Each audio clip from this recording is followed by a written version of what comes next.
Seakan-akan semua pendeta itu benar. Bapak Ibu, kita lihat dalam perjanjian lama, minggu yang lalu saya sudah jelaskan, bagaimana Nabi Elia membunuh puluhan para Nabi Baal. Bagaimana mungkin kita tahu itu palsu, tetapi kita tidak punya yang asli. Atau jangan-jangan yang kita punya palsu, terus datang yang asli, kita bilang apa itu? Palsu. Mengapa kita sulit membedakan pendeta yang benar dan pendeta yang palsu, guru-guru yang benar dan guru-guru yang palsu? Mengapa Bapak Ibu? Mengapa kita sulit membedakan? Seakan-akan semua pendeta itu benar. Bapak Ibu, kita lihat dalam perjanjian lama, minggu yang lalu saya sudah jelaskan, bagaimana Nabi Elia membunuh puluhan para Nabi Baal. Bapak Ibu pernah baca kisahnya? Nabi Elia membunuh banyak nabi-nabi palsu, nabi-nabi Baal. Yesus juga melawan para guru-guru, orang-orang Yahudi, para ahli Taurat, Bapak Ibu. Karena mereka munafik, bajunya di luar bagus, tetapi mereka penuh kemunafikan, digambarkan seperti kuburan. Bapak Ibu pernah lihat kuburan ya? Di atasnya penuh dengan apa Bapak Ibu? Bunga-bunga yang indah-indah, tetapi di dalamnya apa isinya Bapak Ibu? Busuk, penuh tengkorak. Nah, mengapa gereja di hari-hari ini itu sulit sekali membedakan mana ajaran yang benar dan mana ajaran yang salah. Mana ajaran yang asli, yang original, mana ajaran yang palsu. Mengapa Bapak Ibu? Mengapa gereja atau kita orang-orang percaya, kita jemaat-jemaat Tuhan, sering sekali kita kebablasan. Kita nggak tahu bahwa ini ajaran salah, ini ajaran benar. Mengapa Bapak Ibu? Apa kira-kira yang menjadi persoalan masalahnya? Kalau uang itu mengenai uang palsu, apa yang menjadi dasar kita supaya kita tahu bahwa itu uang palsu?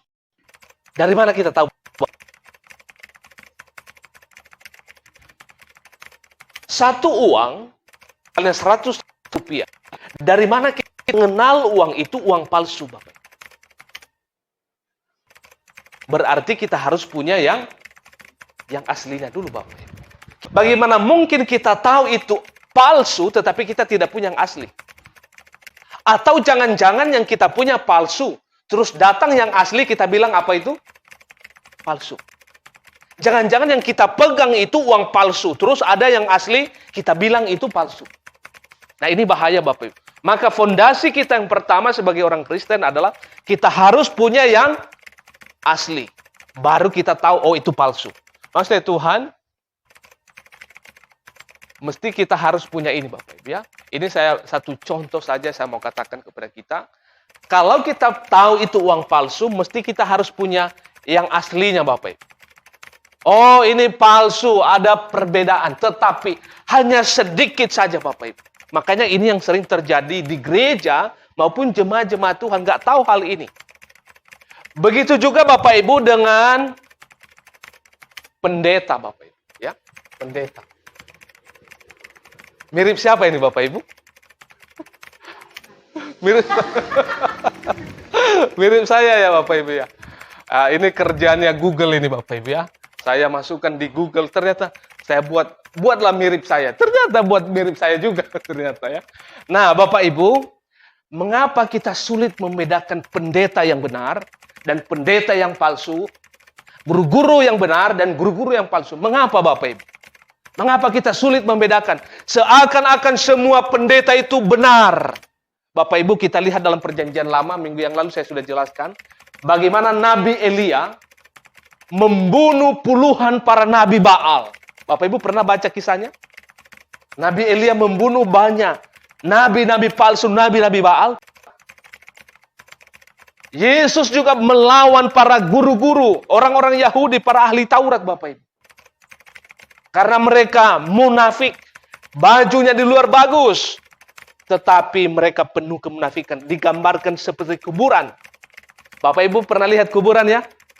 Di atasnya penuh dengan apa Bapak Ibu? Bunga-bunga yang indah-indah. Tetapi di dalamnya apa isinya Bapak Ibu?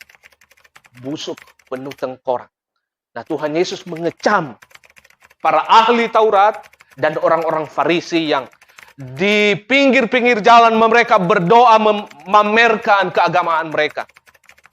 Tuhan tidak melihat yang di luar, tetapi Tuhan melihat yang mana Bapak Ibu? Dalam hati kita masing-masing. Nah Bapak Ibu, mengapa kita sulit membedakan pendeta-pendeta yang benar?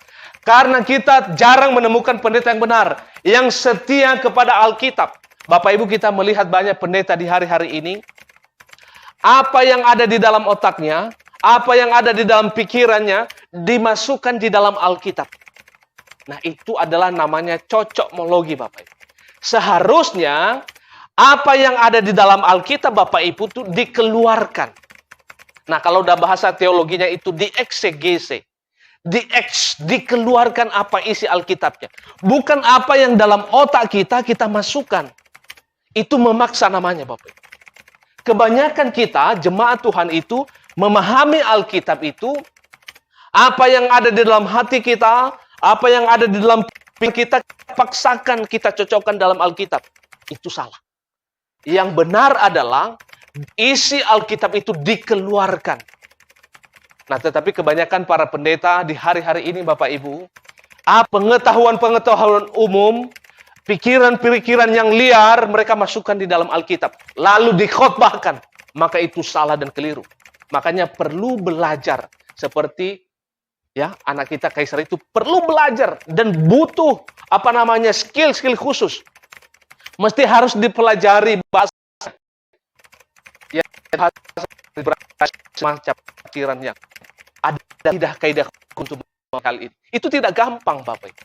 Maka Bapak Ibu, mengapa ada banyak gereja dan jemaat Tuhan tidak bisa membedakan lagi mana pendeta yang benar, mana yang tidak? Karena apa?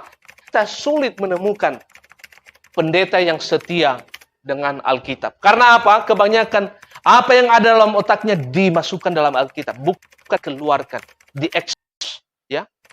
dieksegesi. Nah, oleh Tuhan, ini adalah sesuatu hal yang salah dan keliru tentunya yang kita tahu. Bapak Ibu,